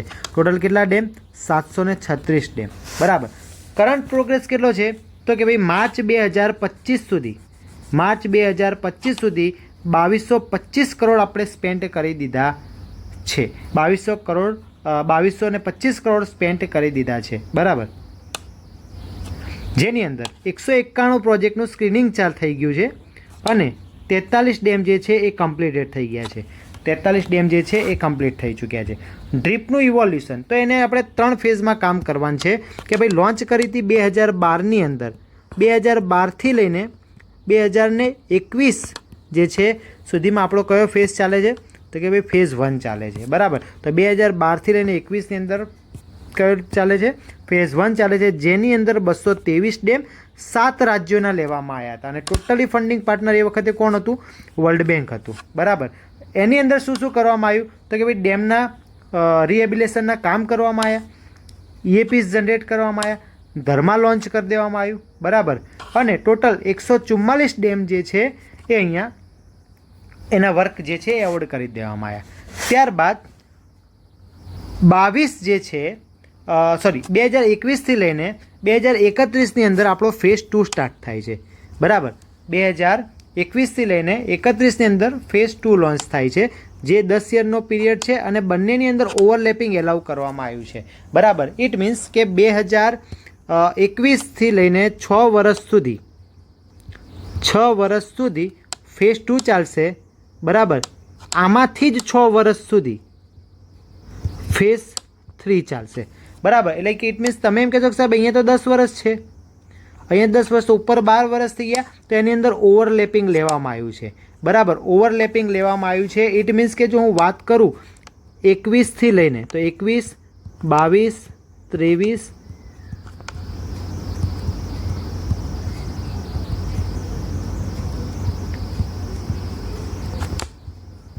એમ આપણી પાસે ટોટલ 31 સુધીનો ટાઈમ પીરિયડ છે. તો 26થી લઈને 31ની અંદર તમારે શું કરવાનું રહેશે? ફેઝ 1 જે છે એ તમારો ચાલશે. જ્યારે અહીંયાથી 21થી લઈને 26 સુધી ઇટ મીન્સ કે આ જે છે અહીંયા એક તમને ઓવરલેપ જોવા મળશે, બરાબર. બંનેની અંદર એક કોમન ઓવરલેપ જોવા મળશે 26મા વર્ષનો, જે આપણે શું કરશે બંને માટે ઓવરલેપ પીરિયડ છે. તો એવી રીતે અલ્ટિમેટલી 10 વર્ષ, પરંતુ બંનેને 6 વર્ષનો ટાઈમ જે છે એ મળશે, બરાબર. તો આવી રીતે 2021થી લઈને 31માં ફેઝ 2 અને 3 ચાલશે, જેની અંદર 736 ડેમનો સમાવેશ કરવામાં આવ્યો છે, અલગ અલગ 19 ડેમ 19 સ્ટેટ અને 3 સેન્ટ્રલ એજન્સીના મળીને. અહીંયા નોટ કરીને લખી આપું તમને, ગુજરાતનો સમાવેશ ન હતો. અહીંયા ગુજરાતનો સમાવેશ છે, બરાબર. અહીંયા ગુજરાતનો સમાવેશ છે. કોઈક જગ્યાએ 6 ડેમ કીધા છે, કોઈક જગ્યાએ 7 ડેમ કીધા છે, પરંતુ તમે 6નો આંકડો પકડી રાખજો. 6 અથવા 7 ડેમ જે છે એ અહીંયા આની અંદર શું કરી દેવામાં આવે છે? ઇન્વોલ્વ કરી દેવામાં આવે છે ફેઝ 2 અને 3ની અંદર. આની અંદર તમે જુઓ કે અલ્ટિમેટલી 10 કે વર્ષની અંદર એક ફેઝ 1 લોન્ચ કરવામાં આવ્યો, જે 10 વર્ષ ચાલ્યો ને એમાં પણ 223 ડેમ ઉપર જ કામ થયું, મતલબ કંઈક ક્યાંક લોચો ચાલતો હતો. એના અનુસંધાને લેજિસ્લેટિવ ઓબ્લિગેશન માટે ડેમ સેફ્ટી એક્ટ 2021 લોન્ચ કરવામાં આવ્યો. ડેમ સેફ્ટી એક્ટ 2021 લોન્ચ કરવામાં આવ્યો કે જેથી એનું કામ જે છે એ સ્પીડમાં બનશે. ત્યારબાદ એના અમુક ક્રાઇટેરિયા બનાવવામાં આવ્યા, બરાબર. તો એના ફંડ માટેના ક્રાઇટેરિયા બન્યા, તો એનું ફંડ પ્રોજેક્ટ મેનેજમેન્ટ કઈ રીતે કરવાનું, બરાબર. સેફ્ટી જે છે એને નોર્મલી લેવામાં આવતું હતું, પરંતુ હવે સ્ટેચ્યુટરી રિક્વાયરમેન્ટ થઈ ગઈ છે વિથ ડિફાઇનાઇડ ટાઈમલાઇન. મતલબ કે અહીંયા એક પ્રોપર ટાઈમલાઇનને ફોલો કરવામાં આવશે. ત્યારબાદ એન્ફોર્સ્ડ સિન્સ 30 ડિસેમ્બર 2021 સુધીને લાગુ કરી દેવામાં, જો કે હવે લાગુ થઈ ગયો છે, બરાબર. એપ્લિકેશન શું કીધું હતું? તો ડેમ સેફ્ટી એક્ટ 2021 શું કહે છે? ઓફિશિયલી એનાઉન્સ કરી દેવામાં આવ્યું કે ભાઈ લીગલી કવર્સ સ્પેસિફાઈડ ડેમ કે જેની હાઇટ 15 મીટર કરતાં વધારે છે અથવા 10 થી 15 મીટર છે જો if satisfied prescribe technical criteria. Again હું તમને કહું છું, તમે જોઈ લેજો કે વોટ ઇઝ લાર્જ ડેમ. બરાબર, અર્ધન ડેમના કેસમાં એની ડેફિનેશન હશે. લાર્જ ડેમ તો જનરલ ડેફિનેશન એવી છે કે 15 મીટર કરતાં ઊંચી હાઇટવાળા ડેમને લાર્જ ડેમ કહેવાય. 10 થી 15 મીટર હાઇટવાળા ડેમને પણ લાર્જ ડેમ કહેવાય છે, પણ ક્યારે એ તમારે કમેન્ટ કરીને કહેવાનું છે. બરાબર, તો કી લીગલ મેન્ડેટ્સ જેની અંદર શું હતું? Installation of specialisation instrument system. બરાબર, તમારે ગૂગલ સર્ચ કરી દેવાનું dam safety instrument, dam safety instrument, કે ડેમની સેફ્ટી માટે કયા કયા ઇન્સ્ટ્રુમેન્ટની જરૂર છે. અત્યારે ટાઈમ નથી, બાકી હું જ તમને કરાવી દઉં. હા, એનો ટાઈમ આવશે ત્યાં સુધી આપણે એપની અંદર એક હાઇડ્રોલિક સ્ટ્રક્ચર નામનો કોર્સ લોન્ચ કરી દીધો હશે. તમારે જે ડિમાન્ડ ઉપર કે ભાઈ ઇરિગેશન માટે એક સ્પેસિફિક કોર્સ લાવો, જેમ GWSSB માટે લાવ્યા હતા, તો આગળનું ઇરિગેશન જે છે આપણે અહીંયા યુટ્યુબમાં ફ્રી આપવાનું છે. રિવર ટ્રેનિંગ જે છે અને સ્કીમ્સ જે છે બધું અહીંયા યુટ્યુબમાં ફ્રી આપવામાં આવશે. પરંતુ હાઇડ્રોલોજિક સ્ટ્રક્ચરવાળો જે પોર્શન છે, જે ઇન ડેપ્થ છે, જેની અંદર 50 કલાક જેટલો કન્ટેન્ટ જે છે આપવાનું પ્લાનિંગ છે, જેની અંદર IS કોડ, જેની અંદર સ્ટાન્ડર્ડ ગવર્મેન્ટ રેફરન્સ, બીજી બધી આપણી લોકલ આપણે મતલબ ઇન્ડિયા લેવલની ટોપ રેફરન્સ બુક જેમ કે KR ઓરા છે, SK ગર્ગ છે, એ બધામાંથી સારા સારા ટોપિક લઈ લેવામાં આવશે. ત્યારબાદ અમુક એડિશનલ એડવાન્સ ટોપિક જેમ કે ભાઈ canal maintenance, dam maintenance, dam safety instrument, બરાબર, પછી ચેક ડેમ્સ, પછી બંધારાસ કે આ બધા જે ટોપિક છે એ પણ ત્યાં કવર કરવાનો પ્લાનિંગ છે. તો જેને ડીપ લેવલમાં ભણવું હોય તો તે ત્યાં પણ આપણે શોર્ટ ટાઈમમાં જો કોર્સ લોન્ચ કરી દઉં હું, તો તમે ત્યાં જોડાઈ શકો છો. અધરવાઇઝ આપણી આ જર્ની તો અહીંયા ચાલુ જ રહેશે. Comprehensive dam safety evolution and risk assessment study, integrated operation of reservoir and inflow forecasting, mandatory financial provisioning. બરાબર, તો અહીંયા કી લીગલ મેન્ડેટ્સ 4 જેટલી એના પર ફોકસ કરવામાં આવ્યું. બરાબર, તો આ હતું તમારું ડેમ સેફ્ટી એક્ટ. બરાબર, તો 4 બોડીની વાત કરી દીધી છે, ખાલી અંડરલાઇન કરી દઉં. National committee on dam safety, ત્યારબાદ national dam safety authority, state committee on dam safety અને tier 4 state dam safety organisation, જેના કામ જે છે એ અહીંયા લખી દીધેલા છે. તો જોઈ લો, તો અહીંયા શું કરે છે? પોલિસી બોડી છે. બરાબર,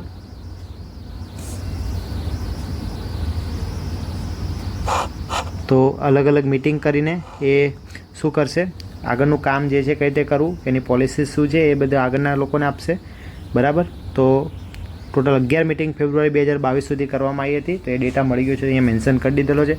ત્યારબાદ વર્ક આવે છે કોનું? નેશનલ ડેમ સેફ્ટી ઓથોરિટીનું. બરાબર, તો નેશનલ ડેમ સેફ્ટી ઓથોરિટીનું શું કરે છે? એ રેગ્યુલેટરી એન્ડ ઇમ્પ્લિમેન્ટેશન આમ છે સેન્ટ્રલ લેવલ માટે.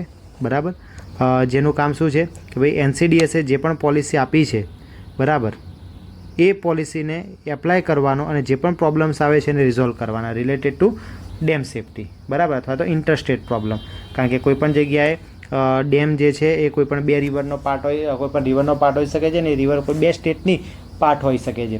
તો ઇન્ટર સ્ટેટ અથવા તો નેશનલ સ્ટેટ કે જે સેફ્ટી પ્રોટોકોલ માટે આ કોઈ વચ્ચે પ્રોબ્લેમ ક્રિએટ કરતું હોય તો એ નેશનલ ડેમ સેફ્ટી ઓથોરિટી કામ કરશે એના માટે.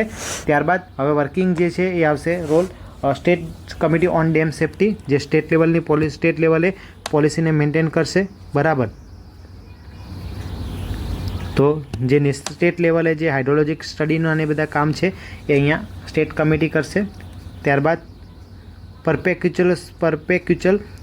પરપેચ્યુઅલ સર્વિલન્સ. બરાબર, તો એક્ઝિક્યુટ જે છે એ અહીંયા કરવાનું કામ કોનું છે? Execute physical inspection, maintain database and classifies vulnerability. બરાબર, તો એનું કામ જે છે એ કોણ કરવાનું છે? સ્ટેટ ડેમ સેફ્ટી ઓર્ગેનાઇઝેશન છે. બરાબર, તો લગભગ ટોટલ આપણા બધા સ્ટેટની અંદર બોડી બની ગઈ છે. 31 ડેમ ઓનિંગ સ્ટેટ જે છે એની અંદર આવી SDSO બની ગઈ છે. એ SDSO શું કરશે? અલગ અલગ સર્વે કરશે, ડેમના ઇન્સ્પેક્શન કરશે.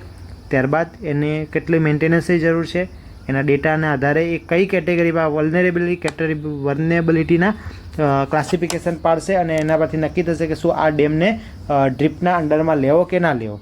બરાબર, પછી કામ તો જે છે એ લોકલ બોડીઝ અથવા જે આવવાનું છે એને જ કરવાનું છે, પરંતુ આ ઓથોરિટીના રિપોર્ટ્સ અને એના પ્રમાણે એ જે છે એક એને એપ્રુવલ મળશે. ત્યારબાદ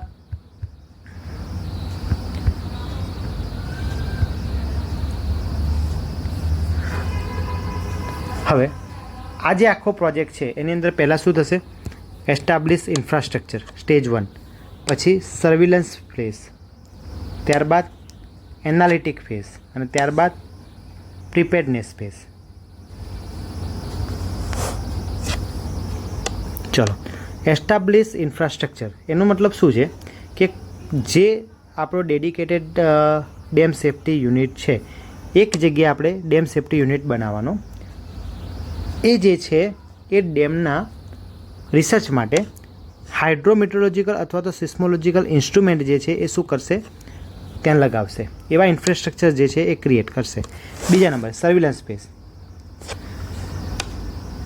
pre monsoon and post monsoon inspection, બરાબર, એ કરાવડાવશે. ત્યારબાદ આ બંનેના આધારે એક રિસ્ક એસેસમેન્ટ સ્ટડી કરવામાં આવશે એન્ડ પછી એ સ્ટડીને કોમ્પ્રિહેન્સિવ ઇવોલ્યુશન કરવામાં આવશે. કોના દ્વારા? એક એક્સપર્ટ પેનલ દ્વારા. અને પછી update technical documentation, maintain the early warning system and finalise the emergency action plan. તો એના આધારે તમારે અર્લી વોર્નિંગ સિસ્ટમની જરૂરિયાત છે કે નહીં અને એક ઇમરજન્સી એક્શન પ્લાન જે છે એ તૈયાર કરવામાં આવશે. આ રીતે તમારે ડેમને કન્સિડર કરવાનો છે કે શું એને જરૂર છે કે નહીં, રિહેબિલિટેશનની સ્ટ્રેન્થનિંગની જરૂર છે કે નહીં. તો એના આટલા 4 સ્ટેજ જે છે એની અંદર કામ કરવાના છે. ત્યારબાદ મેન્ડેટરી ડાયગ્નોસ્ટિક ટ્રીએજ, બરાબર. તો 2025 પોસ્ટ મોન્સૂનના ડેટાને આધારે આપણે વલ્નરેબલી ક્લાસિફિકેશન આપ્યું છે ડેમનું, બરાબર. તો ક્રિટિકલ કેટેગરીની અંદર 2024ની અંદર 3 ડેમને મૂકવામાં આવ્યા હતા. મેજર પ્રોબ્લેમ કેટેગરીની અંદર 188 ડેમ કરવામાં આવ્યા હતા, બરાબર. અને માઇનર અને એવા જે પ્રોબ્લેમ છે એના બાકીના બધા ડેમ કે જેને અત્યારે શું કરવામાં આવે છે? કન્ટિન્યુઅસલી એને વોચ કરવામાં આવે છે, બરાબર. હવે આ 3 ડેમ જે છે એ 3 ડેમ એવા ડેમ છે કે જે deficiencies that may lead to failure if not address. જો એને પ્રોપરલી મેનેજ કરવામાં ના આવે તો એ ફેલિયર પણ થઈ શકે છે ડેમનું. તો એના માટે શું કર્યું? Action immediate time bound remedial intervention required. તો ઇનિશિયલ એટલે ઇમિડિયેટ ફિક્સ ટાઈમમાં એનો પ્રોબ્લેમ સોલ્વ થાય એ રીતે એની પ્રોગ્રેસ હાથ ધરવામાં આવશે. ત્યારબાદ આની એક્શન તરીકે કે જેમની અંદર મેજર પ્રોબ્લેમ છે પણ ક્રિટિકલ નથી, તો એની અંદર સ્ટ્રક્ચરલ એન્ડ ઓપરેશનલ રિપેરના કામ કરવામાં આવશે, બરાબર. અને આમાં વધારે પ્રોબ્લેમ જનરેટ ના થાય એના માટે standard operational and maintenance work જે છે એ કન્ટિન્યુ રાખવામાં આવશે, બરાબર. તો આ રીતની કંઈક 2025ના પોસ્ટ મોન્સૂન સર્વેના આધારે વલ્નરેબિલિટીના ક્રાઇટેરિયામાં એને ક્લાસિફાય કરવામાં આવ્યા હતા.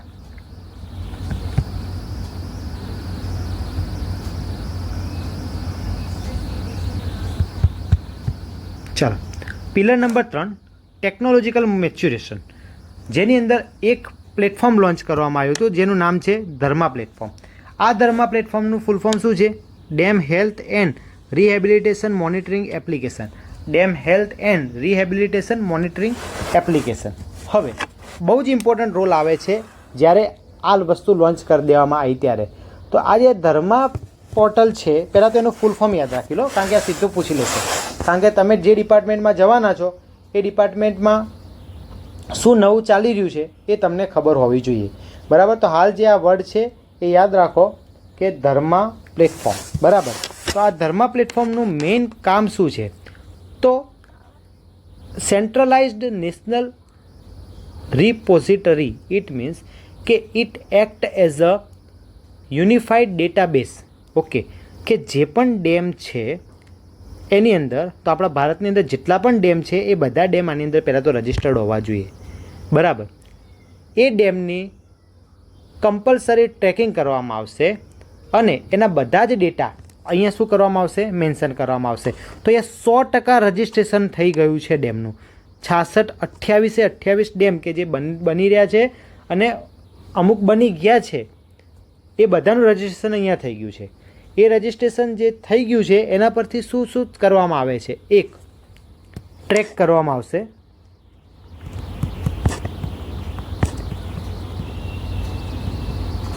ડેમની હેલ્થ, બરાબર. ત્યારબાદ વલ્નરેબિલિટીઝ એન્ડ એની એજ. બીજા વર્ડમાં લખવું હોય તેની હિસ્ટ્રી, બરાબર.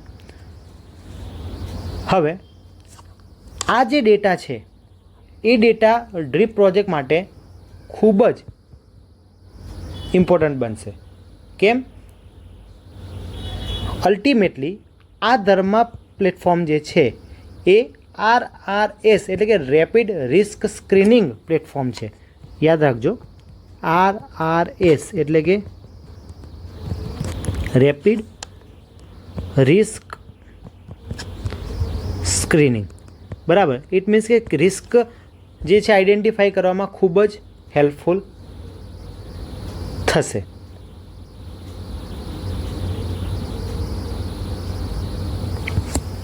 હવે data velocity almost 13,000 physical dam inspection logged and maintain digitally every year. હવે તમે એમ કહેશો સાહેબ કે અહીંયા કે તમે 6,628 કીધા, એ ખાલી લાર્જ ડેમની વાત છે. નાના મોટા થઈને ટોટલ 13,000 ડેમ જે છે એના પર કન્ટિન્યુઅસ વોચ રાખવામાં આવે છે, બરાબર. એસેસિબિલિટી ઇઝી બને એના માટે એક વેબ પ્લેટફોર્મ પર પણ અવેલેબલ રહેશે અને મોબાઈલ એપ્લિકેશન તરીકે પણ એ અવેલેબલ રહેશે, બરાબર. ટોટલ 55,553 ડેમને RRS એટલે કે રેપિડ રિસ્ક સ્ક્રીનિંગની અંદર સમાવેશ કરી નાખ્યો છે, જેનો અહીંયા તમને મેં ઉલ્લેખ કરીને આપી દીધો છે, બરાબર.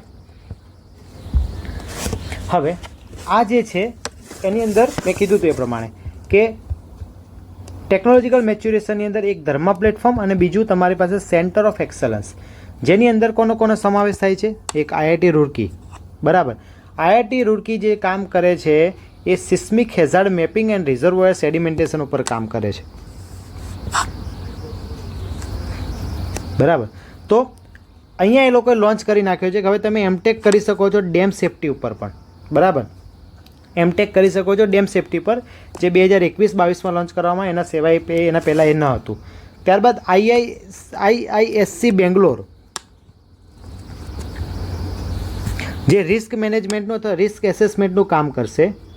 પછી એના આધારે પ્રોબ્લેમ સોલ્વ કરવા માટે એડવાન્સ કન્સ્ટ્રક્શન મટીરિયલ ટેસ્ટિંગ કે જે રિહેબિલિટેશન માટે જરૂરી છે એના પર ફોકસ કરશે, બરાબર.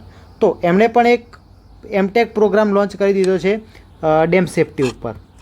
ત્યારબાદ MNIT જયપુર જે earthquake safety of dam related નવા કોર્સ જે છે લોન્ચ કરે છે. ઇટ મીન્સ કે આવી રીતે 3 સેન્ટર ઓફ એક્સેલન્સ જે છે એ અત્યારે ડેમ સેફ્ટી ઉપર કામ કરી રહ્યા છે, બરાબર. તો આપણે વાત કરીએ પ્રમાણે ડ્રીપ ડેમ સેફ્ટી એક્ટ મેં કીધું એ પ્રમાણે ઘણી બધી વસ્તુ અહીંયા આપણે રિપીટ થશે બિકોઝ કોમન વેબસાઇટ ઉપરથી લીધેલા ડેટા છે. ઓકે, તો આ બધી આપણે વાત કરી ચૂક્યા છે. 3 બરાબર. થર્ડ છે 66-28 ડેમ છે, 330 BCM જે ટોટલ ક્ષમતા છે. આટલા ડેમ અહીંયા સેન્ટ્રલ PSU, 0.6% પ્રાઇવેટ, 0.2% સેન્ટ્રલ. આપણો મેં કીધું ધ લેજસી રેઝિલિયન્સ, બહુ જ સ્ટાન્ડર્ડ ઉદાહરણ. ધ કલ્લાનાઈ ડેમ અથવા તો grand anicut in Tamil Nadu has a function for nearly 2000 year, જે આપણો સૌથી જૂનો ડેમ છે. યાદ રાખજો, બહુ જ વખત પૂછેલો ક્વેશ્ચન છે અને મેં તમને આપણી ટેલિગ્રામ ચેનલની અંદર આની બધી ડિટેલ પ્રોવાઈડ કરી દીધી છે, બરાબર. તો અહીંયા અલગ રીતે દર્શાવી દીધું છે ખાલી, તો તમને ખાલી માર્ક કરીને આપી દીધું. આ બધી જ PDF જે છે તમને આપણી ધ લોજિકલ સિવિલિયન એપ ઉપર મળી જશે, બરાબર. 3 આપણે ફિઝિકલ રિહેબિલિટેશન, જેની અંદર ડ્રીપનો સમાવેશ થશે, ડેમ સેફ્ટી એક્ટ. ત્યારબાદ અહીંયા ડિજિટલ કેપેસિટી ઇકોસિસ્ટમ, જેની અંદર ધર્મા અને COEsનો સમાવેશ થશે. ફેઝ 1, ફેઝ 2ની અંદર શું શું સમાવેશ થશે એની વાત કરી દીધી. ફાઇનાન્શિયલી કઈ રીતનું રહેશે, બરાબર, એની વાત કરી દીધી. ટોટલ 10,211 કરોડ, 11,000 કરોડની જે આપણને ફેઝ 1 અને 2, 11,000 કરોડ ફેઝ 1 અને 2ના ભેગા થઈને કોણ આપવાનું હતું? World bank. જેમાંથી આ વખતનો ખર્ચો 10,211 કરોડ છે, તો એમાંથી 7,000 કરોડ જે છે અહીંયા આપવામાં આવશે. 3,211 કરોડ જે છે એ સ્ટેટ એન્ડ સેન્ટ્રલ એજન્સી કાઢશે. કદાચ ક્યાંક મારી આગળ બોલવામાં ભૂલ થઈ હોય તો અહીંયાથી તમે જોઈ લેજો. હવે જનરલ કેટેગરી સ્ટેટ, એની અંદર 70-30ની ભાગીદારી થશે. સ્પેશિયલ કેટેગરી સ્ટેટની અંદર 80-20ની, સેન્ટ્રલ એજન્સી સાથે 50-50ની ભાગીદારી થશે સેન્ટ્રલ અને જે તે બોડીની.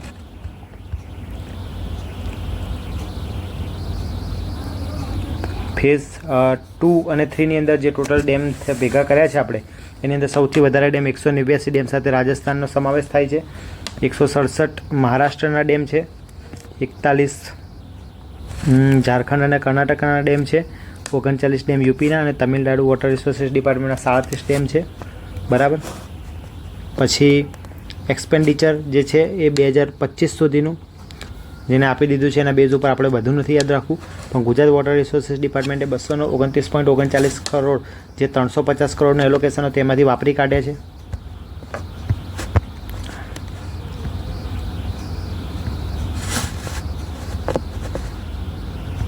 ફરીથી એક વખત કયા ડેમને સમાવેશ કરો તો 15 મીટરથી વધુ હાઇટ છે એનો, 10થી 15 મીટર માટે લેવા હોય તો એને સ્પેશિયલ અમુક ક્રાઇટેરિયા ફોલો કરશે, ટેકનિકલ તો જ લેવામાં આવશે.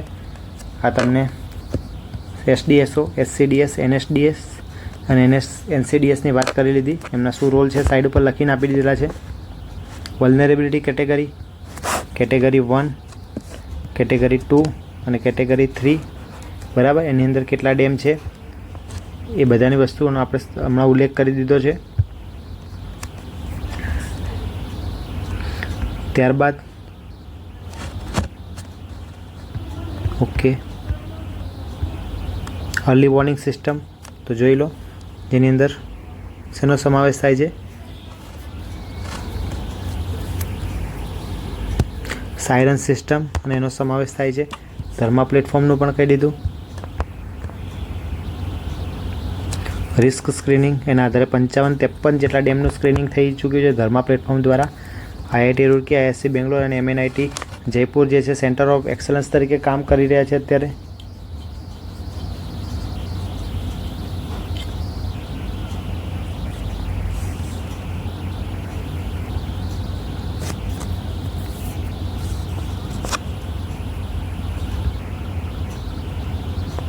અહીંયા પેનલ્ટીના પણ રૂલ્સ આપી દીધા છે, વાંચી લેજો જો જેને ડીપમાં વાંચવું હોય.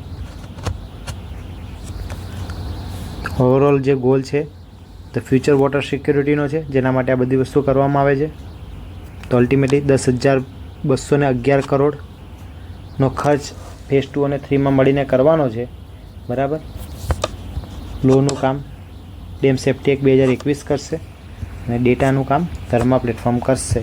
તો આ રીતે તમારો આ પ્રોજેક્ટ હતો, that is the drip project. I hope કે દરેક લોકોને આ પ્રોજેક્ટ વિશે જાણવા મળ્યું હશે. મેં તમને કીધું એ પ્રમાણે આગળનું જે મેં કીધું એ ખૂબ કામનું હતું, બાકીનું જે છે ડિટેલમાં હતું. કેમ ડિટેલમાં કરાવ્યું એનું એક રીઝન એ છે કે તમને દરેક વસ્તુ ખબર હોવી જોઈએ.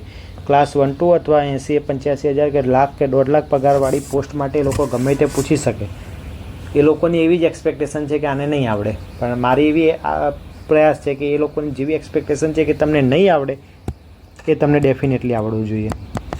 મેં કીધું એ પ્રમાણે મને પણ સમજાવવામાં તકલીફ પડે એટલા ક્રિટિકલ ટૉપિકને મેં લઈ લીધા હતા, પરંતુ હવે નેક્સ્ટ 2 વર્ષ સુધી આ વિડીયો મારે અપડેટ કરવાની જરૂર નહીં પડે એટલું મેં ડેપ્થમાં ભણાવી દીધું, ખાલી ડેમની સંખ્યા બદલાય, બરાબર. તો અહીંયા આપણે વાત કરી હતી તો ભાઈ ગુજરાતના પણ ફેઝ 2ની અંદર 6 જેટલા ડેમનો સમાવેશ કરી દીધો છે. અલગ અલગ જગ્યાએ અલગ અલગ નામ લખ્યા છે, કોઈકમાં ઉકાઈ લીધો છે, કોઈકમાં ઉકાઈ નથી લીધો. કડાણા છે આઈ થિંક ફિક્સ છે. ત્યારબાદ પેપરેંજી ડેમ જે છે એ ફિક્સ છે. સુખી અને કરજણ ડેમનો પણ સમાવેશ થાય છે, બરાબર છે. તો અલગ અલગ ગુજરાતના ડેમ જે છે એ થોડા મેં શોધવાનો પ્રયત્ન કર્યો પણ મને પ્રોપર જે છે એ આઈડિયા ના આવ્યો, એટલે મેં એને મેન્શન કર્યા નથી. પરંતુ જેવો મને ડેટા મળશે આપણે ટેલિગ્રામ ચેનલની અંદર એને જણાવી દઈશ. કડાણા, ધરોઈ, સુખી, કરજણ, શેત્રુંજી, પાનમ અને ઉકાઈ, આ 7 અથવા તો આ 7માંથી કોઈ 6 ડેમ જે છે એનો સમાવેશ કરવામાં આવ્યો છે. બરાબર. તો આ તો તમારો ડ્રીપ પ્રોજેક્ટ જેનું નામ હતું તમારું dam rehabilitation and improvement project. Dam rehabilitation and improvement project. બરાબર. ડેમ પુનર્વસન અને અમલીકરણ પ્રોજેક્ટ અથવા તો સુધારણા પ્રોજેક્ટ જેનું ગુજરાતી નામ છે. બરાબર. તો આ વિડીયો તમને ગમે તો એના પર કોમેન્ટ જરૂર કરજો, વિડીયોમાં લાઈક આપી દેજો, તમારા મિત્રો સુધી શેર કરજો. મળીએ નેક્સ્ટ વિડીયોમાં. ત્યાં સુધી વાંચતા રહેજો, તમારા માતા પિતાના સપના પૂરા કરતા રહેજો. જય હિન્દ.